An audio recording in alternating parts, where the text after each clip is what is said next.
रहीम अस्सलाम वालेकुम नाज़रीन, आपका होस्ट कंबर जैदी आपको खुशामदीद कहते हैं आपके अपने यूट्यूब चैनल और फेसबुक पे।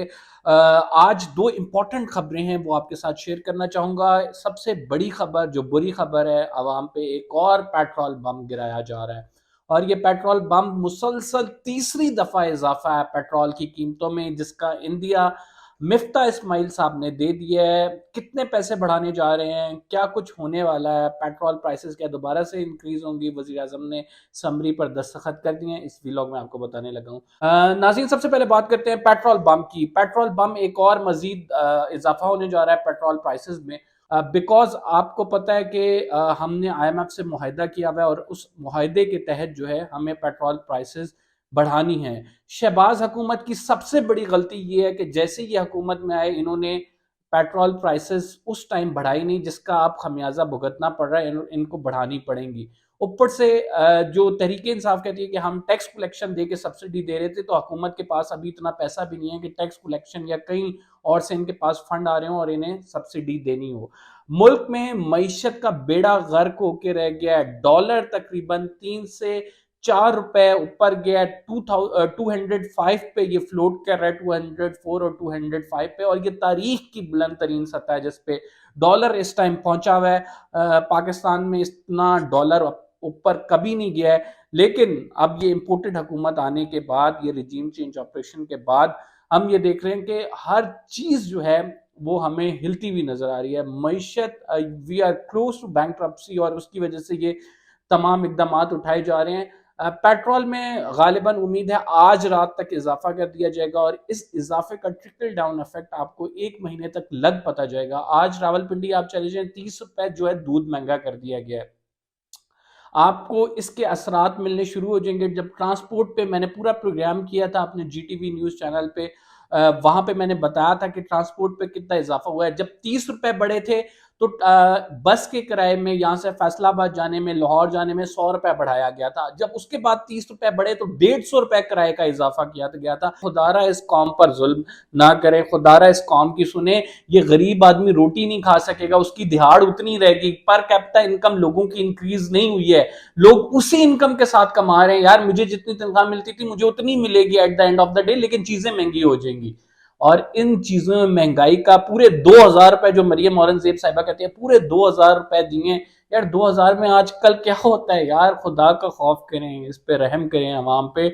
आप मईशत को मुश्किल फैसले जरूर लें। मैं आपको थोड़ा सा पसे मंजर भी बताऊंगा कि मुश्किल फैसले लिए क्यों गए हैं, क्योंकि वर्ल्ड वाइड जो है एक पेट्रोल का बहरान चल रहा है। और वो पेट्रोल का बहरान किस वजह से चल रहा है मैंने अपने पहले व्लॉग में भी बताया था, लेकिन आपको दोबारा से रिपीट कर देता हूं क्विकली ताकि आपको पता लगे। ये पेट्रोल प्राइसेस अमेरिका में भी इस टाइम बढ़ाए गए हैं, लेकिन अमेरिका में चूंकि पर कैपिटा इनकम ज्यादा है, चूंकि वो एक डेवलप्ड कंट्री है, तो वहां के लोग सख्त रखते हैं इसको बर्दाश्त करने की। पाकिस्तान के लोग नहीं रखते। हुकूमत को ये सोचना चाहिए। हुकूमत ग्लोबल कंपैरिजन जरूर करती है, लेकिन हुकूमत ये नहीं देखती कि खुद आप कहां पे खड़े हुए हैं। आपको मैं बताता हूं कि ये क्राइसिस जो है यूक्रेन वॉर, आपको पता है 100 दिन से ज्यादा हो गए यूक्रेन वॉर चल रही है, और यूरोप ने जहां की 90% जो है वो ऑयल जो है वो इंपोर्ट करता था रशिया से, अब उस पर जो है सैंक्शंस लगा दिए। 90% जो है अब वो इंपोर्ट नहीं कर सकेगा, क्योंकि उनका ये ख्याल है कि इस जो इंपोर्ट है उससे वो वेपन्स बना रहे हैं रशियन, और जो यूक्रेन वॉर में यूज हो रहे हैं। अब मैं आपको टोटल बताता हूं कि रशिया जो है टोटल ऑयल मार्केट, जो इंटरनेशनल ऑयल मार्केट है, उसका 14% जो है वो कंट्रीब्यूट करता था। अब वो 14% बिल्कुल जीरो पे चला गया है, बिकॉज के सैंक्शन लग गई हैं। अब वो वहां पे अपना ऑयल भेज नहीं सकते।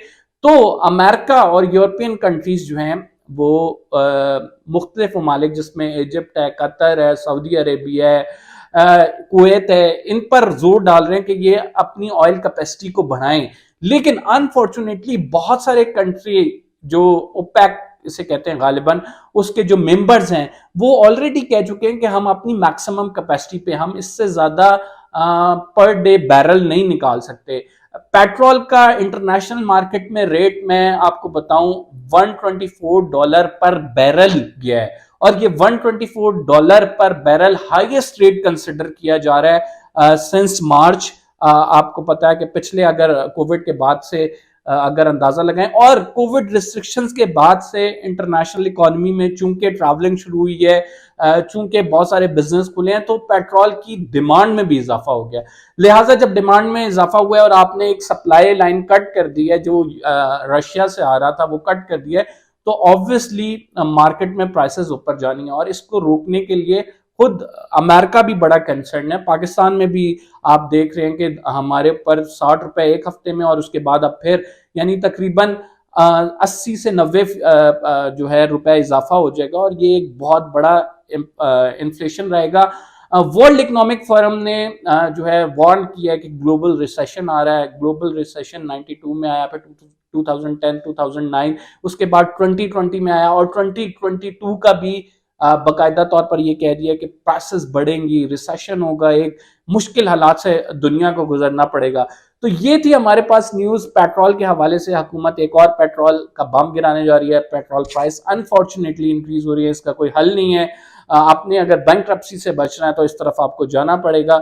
लेकिन शहबाज हुकूमत की कुछ इनकम्पिटेंस भी है, वो इस सारे क्राइसिस को किस तरह से हैंडल कर रहे हैं, that is what actually matters. और मेरा नहीं ख्याल कि वो इस सारे क्राइसिस को ठीक तरह से मैनेज कर रहे हैं, या लोगों को किसी भी तरह से फैसिलिटेट या उनका रिलीफ कम करने की कोशिश कर रहे हैं। वो सिर्फ दिन रात ये कर रहे हैं। फराग होगी ने क्या किया, वो दिन रात ये कर रहे हैं, इमरान खान की करप्शन पकड़े, जो कि पकड़ के भी नहीं ला रहे। वो खुदा के बंदो यार, कुछ लेके तो आओ ना। अगर आप तोशा खाना का एक केस लाए, वो आपको पता है कि किस तरह से वो आइन के मुताबिक था, कानून के मुताबिक था, सॉरी, और उसके बाद वो उस पर कोई बहस नहीं हुई। उसके बाद फिर मलिक रियाज की कॉल्स लीक करने का स्कैंडल लाए, मैंने अपने YouTube पे वीडियो किया, आप देख सकते हैं, लेकिन वो भी असर जाहिर हो गया। अब वो दोबारा कोशिशें कर रहे हैं, लेकिन आप इस चीज से निकलें, आप आवाम को रिलीफ पे फोकस रखें। आधे घंटे से ज्यादा हो गए, ये भी मैं आपको पिछला वाला एरिया दिखा रही हूँ। अभी ये एक पेट्रोल पंप का हाल है जिसे मैं पीछे छोड़कर आई हूँ, और अब मैं आपको दिखा रही हूँ ये आगे वाला हिस्सा। और यहाँ पर काफ़ी पार्किंग में गाड़ियाँ लगी हुई हैं, और जितनी भी गाड़ियाँ हैं सारी पेट्रोल डलवाने के लिए लगी हुई हैं यहाँ पर। और बहुत ही बुरा हाल है। मुझे नहीं लगता कि मेरी बारी कब आएगी, और सिचुएशन उससे ज़्यादा ही बुरी है। चलो जान दे, चलो जान दे।